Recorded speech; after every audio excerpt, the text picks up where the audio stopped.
Hello दोस्तों, स्वागत है आपका कॉमिक्स टाइम्स में। और आज हम शुरू कर रहे हैं एक और बेहतरीन कॉमिक जिसका नाम है प्रलंकारी त्रिशूल। इसका पहला पेज आप देख सकते हैं दोस्तों। और अभी तक आपने हमारे चैनल को सब्सक्राइब नहीं किया तो प्लीज़ सब्सक्राइब कर दें ताकि हम आपके लिए ऐसे ही अच्छे अच्छे कॉमिक्स अपलोड करते रहें। चलिए शुरू करते हैं बिना समय गंवाए। सुरसा नगर के दैत्यराज त्रिकंटकासुर ने भगवान शिव की वर्षों तपस्या करके एक अद्भुत त्रिशूल प्राप्त किया था। उस त्रिशूल को प्राप्त करते ही दैत्यराज त्रिकंटकासुर ने अपने राज्य को विशाल साम्राज्य बनाने के लिए शाक्य नगर के राजा अहिनग के पास अपना दूत भेजा। सुरसा नगर के दैत्यराज त्रिकंटकासुर ने यह संदेश भेजा है कि हमारी अधीनता स्वीकार कर लो या फिर हमसे युद्ध के लिए तैयार हो जाओ। नहीं, हम दैत्य की अधीनता नहीं स्वीकार नहीं करेंगे। अपने दैत्य राज से कहना, हम युद्ध में लड़कर वीर गति पाना अधीनता से श्रेष्ठ समझते हैं।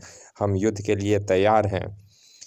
उधर जब सुरसा नगर में लौटकर उस दूत ने दैत्यराज त्रिकंटकासुर को सूचित किया तो हम अहिनग को चींटी की तरह मसलकर उसके राज्य को अपने इस अद्भुत त्रिशूल से जलाकर राख बना देंगे। सेनापति, हम कल ही शाक्य नगर पर आक्रमण करेंगे।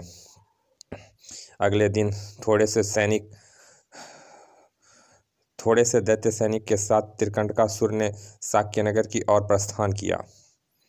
शाक्य नगर के राजा अहिनग ने भारी सेना के साथ युद्ध भूमि में बाणों की वर्षा से उसका स्वागत किया। सर सक सक सर और इन तीरों की वर्षा करके शायद अहिनग मुझ पर विजय पा लेने का सपना देख रहा है, लेकिन मैं अभी इसका सपना जलाकर राख कर दूंगा। और तभी त्रिकंटकासुर ने भगवान शिव के उस अद्भुत त्रिशूल से अहिनग की सेना की ओर प्रहार कर दिया। सू सू और देखते ही देखते उस त्रिशूल ने महाकाल का तांडव कर दिया। चारों तरफ सैनिक भयंकर आग की लपटों से घिरे हुए थे। ओह आग आग बचाओ, ओ आ। कुछ ही देर में उस अद्भुत त्रिशूल ने राजा अहिनग व असंख्य सैनिकों को जलाकर राख कर दिया। और फिर दैत्यराज त्रिकंटकासुर ने शाक्य नगर में प्रवेश करके नगर में कहर बरपा दिया। ओह बचाओ, हाय। पूरे नगर का सर्वनाश करके त्रिकंटकासुर वापस लौट गया। कुछ ही समय में त्रिकंटकासुर ने उस अद्भुत त्रिशूल की सहायता से विशाल साम्राज्य स्थापित कर लिया था। उस त्रिशूल के कारण कई राजा उसके सामने सिर नहीं उठा सकता था। चारों ओर उसका आतंक फैलता जा रहा था। हा हा हा, अब इस पृथ्वी पर हमसे बड़ा राजा कोई नहीं होगा। सबको हमारा दास बनकर रहना होगा। दैत्यराज त्रिकंटकासुर की जय हो, जय हो। दैत्यराज त्रिकंटकासुर की बहन राजकुमारी कौशाम्बी के सौंदर्य की चर्चा दूर दूर तक फैली थी। हर कोई उसे देखने की मंत्रमुग्ध होकर रह जाता था। एक दिन कौशाम्बी अपने रथ पर सवार हो जंगल में सैर के लिए निकली। बहुत देर तक कौशाम्बी जंगल में अपना रथ दौड़ाती रही, सड़ाक सड़ाक। और जब वह रथ दौड़ते हुए बहुत दूर निकल गया तो उसने घोड़े की लगाम खींची। और जंगल में बहुत दूर निकल आई, अब घर लौट जाना चाहिए। यह सोचकर उसने रथ को नगर की दिशा में मोड़ दिया। काफ़ी देर चलने के बाद जब वो नगर के समीप पहुंची ही थी कि उसने सामने से एक रथ को आते हुए देखा। कौन हो सकता है इस रथ में? रथ तो शाही दिखाई देता है। कहीं भैया ने किसी को मुझे खोजने तो नहीं भेजा है? और जब रथ उसके समीप आकर रुका तो वह रथ में बैठे दैत्य को देखकर चौंक पड़ी। राजकुमारी, रथ रोको, मेरा नाम प्रलंबासुर है और मैं पंचाल राज्य का राजा हूँ। तुम्हारे भैया दैत्यराज त्रिकंटकासुर ने तुम्हारा विवाह मुझसे निश्चित किया है। मेरा विवाह और तुमसे नहीं, कभी नहीं। मैं तुम जैसे बदसूरत दैत्य से कभी विवाह नहीं करूँगी। राजकुमारी, विवाह तो तुम्हें किसी दैत्य से ही करना पड़ेगा, लेकिन तुम्हें मुझ जैसा शक्तिशाली राजा और नहीं मिलेगा। तुम्हारा भैया ने आज ही यह संबंध निश्चित किया है। तभी कौशाम्बी ने कंधे से धनुष उतारकर उस पर एक बाण रखा। मेरा विवाह मेरी इच्छा से होगा, भैया की मर्जी से नहीं। चले जाओ यहाँ से और फिर कभी सुरसा नगर की ओर आंख उठाकर भी नहीं देखना, नहीं तो मैं तुम्हारा चेहरा और बदसूरत बना दूंगी। अगले ही क्षण कौशाम्बी ने बाण चला दिया। बाण प्रलंबासुर के सिर के पास से गुजर गया। राजकुमारी, तुम्हारी इस दुष्टता का उत्तर मैं भी तुम्हें दे सकता हूँ, लेकिन तुम्हारे भैया की बात सोचते हुए कुछ नहीं कहना चाहता। ओह, तुम अभी मुझसे विवाह का सपना देख रहे हो? फिर आज तो तुम्हें कुछ सबक सिखाना ही पड़ेगा। अगले क्षण कौशाम्बी ने प्रलंबासुर की ओर फिर बाण चलाया। ओह, इसने तो मेरे घोड़े की लगाम ही काट डाली। सर लगाम ढीली पड़ते ही घोड़े तेजी से आगे की ओर दौड़ पड़े। अरे अरे, अरे मैं गिरा। ही मुझसे विवाह करने चला था बदसूरत दैत्य, और वह बड़ी मुश्किल से अपने को नीचे गिरने से बचाया। बहुत बदतमीज राजकुमारी है। एक बार इससे मेरा विवाह हो जाए, फिर मैं इसका सब गुस्सा ठंडा कर दूंगा। उधर कौशाम्बी ने महल में पहुंचते ही अपने भाई त्रिकंटकासुर के कक्ष में प्रवेश किया। ओ कौशाम्बी, आओ, हम तुम्हारी ही प्रतीक्षा कर रहे थे। लो, पहले मिठाई खाओ। नहीं, मैं नहीं खाऊंगी। पहले आप मेरे बात का उत्तर दीजिए। अपने प्रलंबासुर से मेरा विवाह मुझसे पूछे बिना क्यों निश्चित किया है? अच्छा, तो हमारी छोटी बहन आज हमसे इस बात पर नाराज है? कौशाम्बी, आखिर कभी तो हमें तुम्हारा विवाह करना ही था।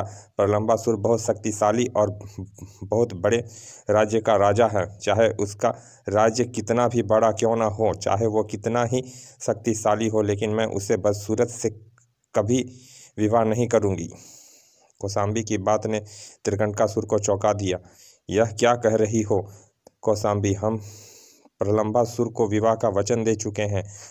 अब वे जैसा भी है, तुम्हें उससे विवाह करना पड़ेगा। नहीं, मैं उससे कभी विवाह नहीं करूंगी। मैं अपनी मर्जी से विवाह करूंगी।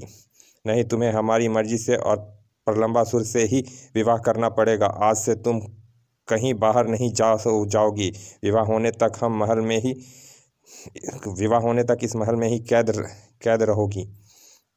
कौशाम्बी गुस्से से पांव पटकती हुई जाने लगी तो त्रिकंटकासुर की पत्नी ने कहा, कौशाम्बी, अपने भैया की बात मान लो। यह तुम्हारे भले के लिए कह रहे हैं। मैं भी अपना भला बुरा अच्छी तरह जानती हूँ। मैं अपनी मर्जी से विवाह करूँगी, मुझे कोई नहीं रोक सकता।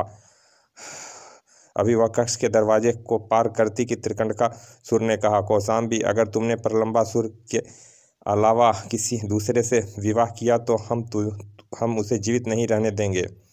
और उस रात बहुत देर तक कौशाम्बी की नींद नहीं आई। वह बिस्तर पर पड़ी हुई सोचती रही, चाहे कुछ भी क्यों ना हो जाए, मैं इस जबरदस्ती प्रलंबासुर से विवाह नहीं करूंगी। लेकिन भैया किसी दूसरे से मुझे विवाह करने नहीं देंगे। उन्होंने मुझे महल में कैद कर रखा है। 1-2 दिन में ही वह मेरा विवाह कर देंगे। और तभी इस बदसूरत प्रलंबासुर से विवाह की कल्पना करके कौशाम्बी बुरी तरह चौंक पड़ी।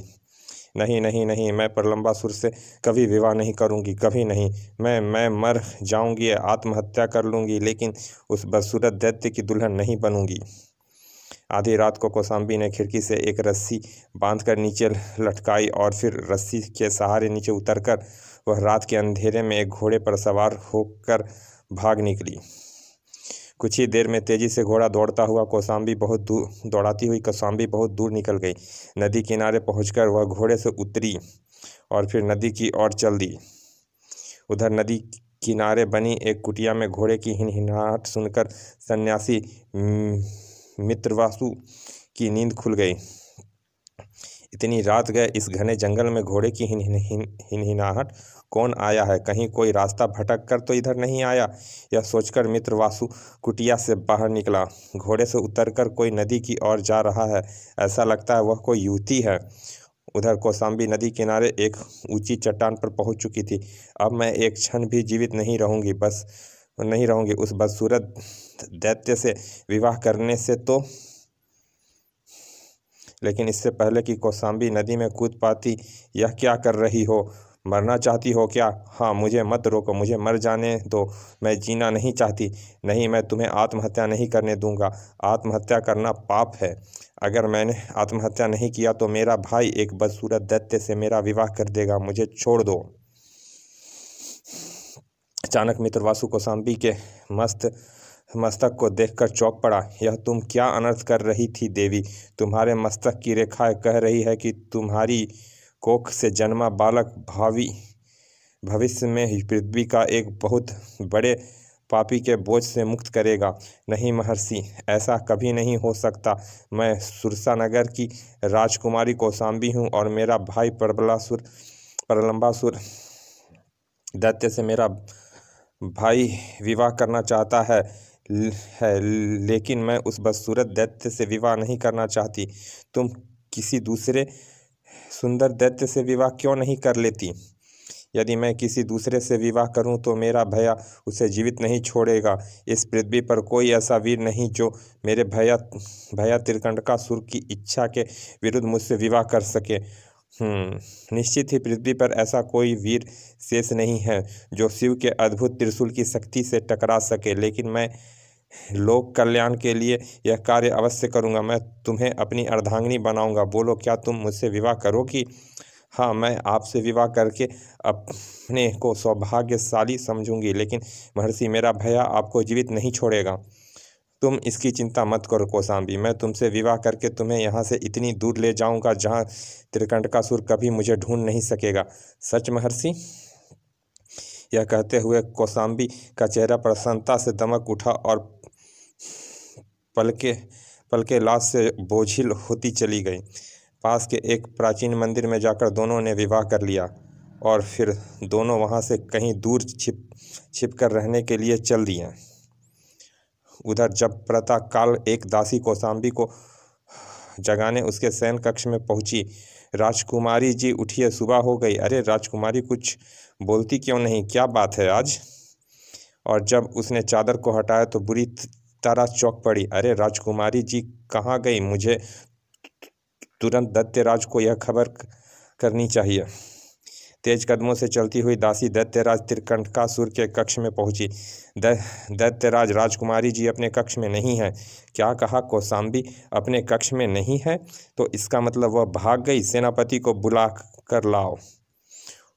उधर कुछ देर बाद ही दैत्यराज त्रिकंटकासुर सेनापति को आदेश दे रहा था। सेनापति, अपने सैनिकों को हर दिशा में दौड़ा दो। जहाँ कहीं भी कौशाम्बी दिखाई दे उसे तुरंत ले आओ। कौशाम्बी के लाने में यदि कोई रुकावट बने तो उसके टुकड़े टुकड़े करके फेंक दो। हम कौशाम्बी के लिए बड़े से बड़े राजा का भी सर्वनाश कर सकते हैं। महाराज, आप चिंता ना करें। उन सैनिकों के साथ मैं स्वयं कौशाम्बी को खोजने जाऊंगा। उसी दिन सैकड़ों दैत्य सैनिकों के साथ कौशाम्बी की खोज में विभिन्न दिशाओं में निकल पड़े। कौशाम्बी को ढूंढते ढूंढते कई मास बीत गए, लेकिन वह कहीं नहीं मिली। आखिर निराश होकर सैनिक लौट आए। कौशाम्बी नहीं मिली और तुम हारकर लौट आए? नहीं नहीं, ऐसा नहीं हो सकता। उसे ढूंढकर ही लाना होगा, नहीं तो तुम सबको मृत्यु दंड मिलेगा। जाओ, सब चले जाओ। कौशाम्बी के ना मिलने से त्रिकंटकासुर बहुत गहरी सोच में डूबा था। कहाँ चली गई कौशाम्बी? पृथ्वी उसे निगल नहीं गई? आकाश ने उसे छिपा नहीं लिया? तो फिर वह कहाँ गई? मैं उसका पता लगा कर ही रहूँगा। इधर पहाड़ की गुफा में छिपकर रहते हुए कौशाम्बी ने एक सुंदर पुत्र को जन्म दिया था। दोनों उस बच्चे को देखकर बहुत खुश थे, लेकिन कौशाम्बी के हृदय में कभी कभी भय का एक कांटा चुभ जाता था। कौशाम्बी, अपना बेटा कार्तिक बड़ा होकर तुम्हारी तरह सुंदर बनेगा। मैं इससे बहुत शक्तिशाली बनाऊंगा, लेकिन मुझे भय है कि मेरे भैया कभी भी यहाँ आकर मेरे बेटे और तुम्हारी हत्या करके मुझे यहाँ से ले जा सकते हैं। नहीं कौशाम्बी, ऐसा नहीं होगा। और फिर मैं अपने बेटे को ऐसी शस्त्र विद्या सिखाऊंगा कि कोई इसे परास्त नहीं कर पाएगा। लेकिन फिर भी भैया का मुकाबला करना मेरे बेटे के लिए कठिन होगा। तुम इस बच्चे को कहीं ऐसी जगह छोड़ आओ जहां यह सुरक्षित रह सके। तुम ठीक कह रही हो कौशाम्बी। मैं शीघ्र ही अपने बेटे को अपने गुरु महर्षि उदंत के पास छोड़ आऊँगा। महर्षि उदंत कई महान शक्तियों के स्वामी हैं। ठीक है, वहाँ हमारा बेटा अवश्य सुरक्षित रहेगा। अगले ही दिन मित्रवासु ने कार्तिक को महर्षि उदंत के पास छोड़ आने के लिए प्रस्थान किया। मैं कार्तिक को ले जा रहा हूँ कौशाम्बी, तुम यहाँ पर ठीक तरह से रहना। लंबी यात्रा करके एक दिन मित्रवासु महर्षि उदंत के आश्रम पर पहुँच गए। महर्षि उदंत के आगे उस बच्चे को रखकर मित्रवासु ने पूरी कहानी सुनाकर कहा, गुरुजी, त्रिकंटकासुर के भय से हम अपने बेटे को अपने पास नहीं रख सकते हैं। अब आप ही इसका पालन पोषण करेंगे। निश्चिंत रहो, बस तुम्हारे पुत्र को कोई क्षति नहीं पहुंचेगी। तुम्हारी गुरु माता अब इसका पालन करेंगी। बड़े होने पर मैं इसे शस्त्र विद्या में इतना पारंगत बनाऊंगा कि त्रिकंटकासुर इसका कुछ नहीं बिगाड़ सकेगा। गुरुजी, हम दोनों निर्भय रह सकेंगे। कार्तिक को महर्षि उदंत के पास छोड़कर मित्रवासु वापस लौट पड़ा। कई दिनों की लंबी यात्रा पूरी करके जब वो गुफा के पास पहुंचा तो, नहीं, मैं नहीं जाऊंगी, मुझे छोड़ दो, बचाओ। तभी मित्रवासु ने त्रिकंटकासुर के रथ के पास पहुंचकर उसे रोका। त्रिकंटकासुर, कौशाम्बी मेरी पत्नी है, तुम इसे नहीं ले जा सकते। हट जाओ मेरे रथ के आगे से, नहीं तो इसी रथ से नीचे कुचल कर रख दूंगा। मेरी मृत्यु के बाद ही तुम कौशाम्बी को ले जा सकते हो दैत्यराज, लेकिन इससे पहले मैं तुम्हारा सर्वनाश कर दूंगा। तुम यहाँ से जीवित नहीं लौट सकोगे। यह कहकर कोई मंत्र बोलते हुए मित्रवासु ने ऊपर की ओर हाथ उठाया और उसके हाथ में एक धनुष आ गया। अगले ही क्षण मित्रवासु ने त्रिकंटकासुर के रथ पर बाणों की वर्षा आरंभ कर दी। सर पलक झपकते ही मित्रवासु ने कौशाम्बी के बंधन काट डाले। बंधन मुक्त होते ही कौशाम्बी रथ की ओर दौड़ी। तभी त्रिकंटकासुर ने त्रिशूल को ऊंची उठाते हुए कहा, धूर्त सन्यासी, मैं तुझे जीवित नहीं छोड़ूंगा। अब मरने के लिए तैयार हो जाओ। नहीं भैया, तुम इन्हें नहीं मारोगे, मैंने इनसे विवाह किया है। यदि माना है तो तुम पहले मुझे मारो। तुम इसके सामने से हट जाओ कौशाम्बी, मैं इस सन्यासी को किसी हाल में जीवित नहीं छोड़ूंगा। भगवान शिव का यह त्रिशूल इसे पल भर में जलाकर राख कर देगा। नहीं, मैं तुम्हें इनकी हत्या नहीं करने दूंगी, अपने प्राणों का बलिदान कर दूंगी। सैनिकों, कौशाम्बी को इस सन्यासी से अलग कर दो, मैं इस सन्यासी को जीवित नहीं छोड़ूंगा। लेकिन अभी दैत्य सैनिक आगे बढ़कर कौशाम्बी को मित्रवासु से अलग कर पाते कि उसने दैत्य सैनिकों पर बाणों की वर्षा आरंभ कर दी। सर, हाय, मैं मरा, ओह बचाओ। त्रिकंटकासुर अभी कुछ कर पाता कि मित्रवासु ने अपने बाणों से उसके रथ के घोड़े पर भी प्रहार कर दिया। सर पलक झपकते ही उसने घोड़े को मार डाला। देखते ही देखते मित्रवासु ने उसके रथ के पहिए नष्ट कर दिए। सर तभी एक दैत्य सैनिक ने दौड़कर कौशाम्बी को मित्रवासु से अलग कर दिया। ओह, छोड़ दो मुझे। नहीं, मैं तुम्हें जान से मार डालूंगी। हैं, यह उचित अवसर है, मैं अभी इस सन्यासी का काम तमाम कर देता हूँ। अगले क्षण मित्रवासु उस त्रिशूल की प्रचंड लपटे में घिर चुका था। पलक झपकते ही मित्रवासु का शरीर जलकर राख हो गया। लेकिन तभी उसकी आवाज़ वहाँ गूंजने लगी, त्रिकंटकासुर, तू मुझे मारकर बहुत खुश हो रहा है, लेकिन याद रख, एक दिन तेरी मृत्यु किसी सन्यासी के हाथ ही होगी। दुष्ट सन्यासी, तू भी सुन ले, मैं ऐसा कभी नहीं होने दूंगा। प्रतिदिन सन्यासियों को मारकर भोजन किया करूंगा और पृथ्वी पर एक भी साधु सन्यासी जीवित नहीं छोड़ूंगा जो मेरी मृत्यु का कारण बन सके। चलिए दोस्तों, इस कॉमिक्स का पहला भाग यहाँ समाप्त करते हैं। मिलते हैं इसके दूसरे भाग में। और अभी तक आपने हमारे चैनल को सब्सक्राइब नहीं किया तो प्लीज़ सब्सक्राइब कर दें। मिलते हैं इसके दूसरे भाग में, तब तक के लिए धन्यवाद, विदा।